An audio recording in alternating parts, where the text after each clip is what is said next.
Assalamualaikum warahmatullahi wabarakatuh. Pada kali ini saya nak share satu ilmu lagi kepada anda semua, iaitu bagaimana cara kita nak sambung polypipe.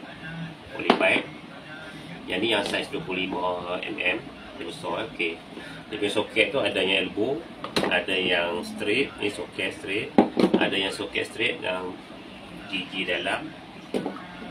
Okay, ada T, dia banyak jenis. Jadi sambungan ni kebiasaan dia sama je. Okay, ni pipe. Cara kita nak sambung, sambung ni,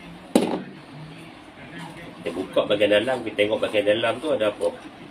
Okay, bahagian dalam kita buka. Yang ada dalam ni, yang putih ni satu, yang di dalam ni ada ring. Okay. Cara kita nak sambung, pertama sekali kita masuk yang sini, masuk dulu. Kedua, masuk yang putih ni, lebih kurang macam ni. Okey, sebelum tu saya beritahu juga, nak potong ni, pipe ni, kalau kita pakai gergaji, dia akan nampak serabut sikit. Bila serabut tu kita kena cuci dengan sandpaper ataupun ni lah, bagi licin macam ni. Tapi saya menggunakan pemotong ni, pemotong kata wiring. Dia potong dia cantik lah. Sebelum kita sambung, kita pastikan keliling pipe ni, polypipe ni tidak ada yang luka. Kalau ada luka, dia akan menyebabkan kebocoran. Pastikan dia licin macam ni ya. Kan nampak licin. Kalau dia macam berparut, dia akan boleh menyebabkan ni air bocor.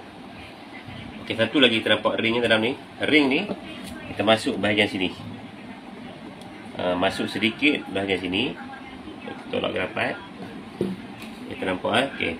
Sekarang dia punya penyikat sini, hak putih, hak ring. Ni apa ni? Oil dia.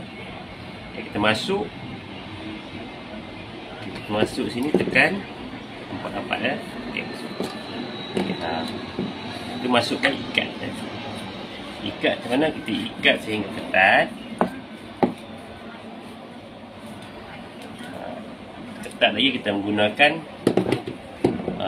plier boleh laras. Okey, plier ni dia besar, kita adjust macam ni ya. Okay, kita nampak macam ni. Okey, kita buka habis.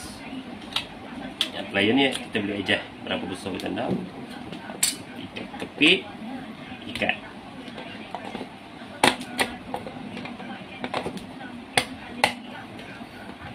Sehingga ketat. Okay, kita nampak ya. Nampak ni memang dah ketat. Okay, dan seterusnya yang lain-lain ni pun sama sambungan dia. Okey, sekian dulu perkongsian saya pada kali ini. Moga ianya memberi manfaat kepada anda semua. Sekian, terima kasih. Assalamualaikum warahmatullahi wabarakatuh.